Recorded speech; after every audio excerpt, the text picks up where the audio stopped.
The golden ribbons fluttered in the late spring breeze as guests fanned themselves beneath a white canopy strung with roses. It was the wedding of Damon Langford, the elusive billionaire CEO of Langford Holdings.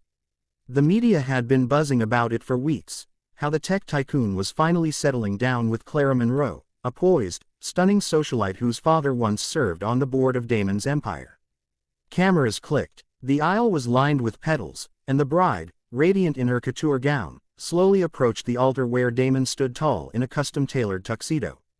He looked composed, the kind of man used to boardroom battles, mergers, acquisitions, and keeping his emotions under tight control. But none of that prepared him for what was about to happen. Just as the officiant began the vows, a voice rang out. High-pitched, urgent, "Stop the wedding." Everyone turned at once. Gasps rippled through the crowd. A little girl, no older than 7, was sprinting barefoot down the aisle, her tiny curls bouncing wildly, her flower-printed dress clinging to her as she panted.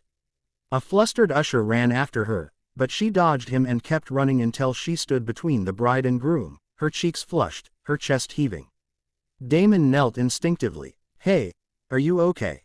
The girl looked up at him, her lip trembling. Then she pointed at Clara, who had turned ghostly white.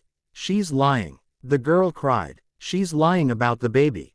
She said if I told anyone she'd send me away." The words struck the crowd like lightning. Whispers swelled into murmurs, then into stunned silence. "What baby?" Damon's voice was low, but sharp. Clara took a step back. Damon, I don't know who this child is. This is ridiculous. She's obviously confused. Someone please take her away." But the little girl held out a crumpled piece of paper, a photograph. Damon took it and stared. His hands trembled slightly. It was a picture of Clara, in a hospital room. Alone, holding a pillow under her gown. A nurse's name tag in the corner read, Simul Care Clinic. He knew that place. It specialized in simulated pregnancies, fake ultrasounds, padded bellies, custom documents. He stared at Clara, eyes burning. Is this true? Clara's silence said more than any words could. Her carefully painted lips parted, then closed again. She dropped her bouquet. "Why?" he asked hoarsely. I just wanted to hold on to you," she whispered.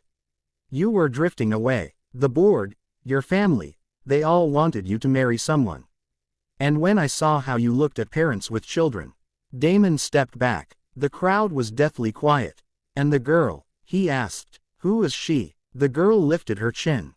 "I'm Hope," she said softly. "My mom knew you once. She told me if anything ever happened, I had to find you." A distant memory stirred in Damon's chest. A woman. A few nights, years ago. Then silence. He'd never heard from her again. He swallowed hard. "Your mom, what's her name?" "Annalise." Damon's heart stopped. Clara was crying now. Makeup streaked down her face, her perfect image ruined. But Damon wasn't looking at her anymore. He looked only at the child. This brave, trembling little soul who had charged into a world of adults with the courage to speak the truth. He stood tall, took the girl's hand gently, and turned to the stunned crowd. "There won't be a wedding today," he announced. No one moved. No one dared breathe. He turned toward Clara one last time. "I don't know what you were thinking. But I do know what matters now."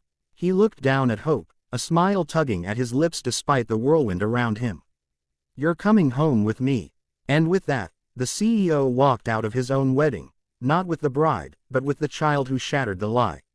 And gave him something real to hold on to.